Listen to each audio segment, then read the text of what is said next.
Alright guys, a quick one. Here, I'll detail how to turn off live in iPhone camera.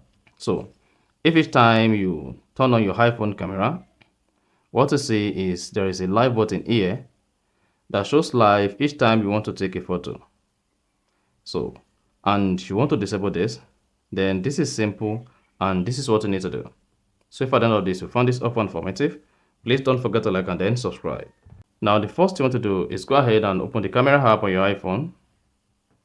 Then on the camera, locate photo and click on it. So if you have portrait, photo, video, or whatever here, just go ahead and choose photo. Now click on this pointed arrow to reveal the menu.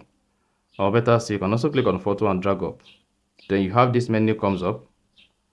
On the menu, locate and click on the live button.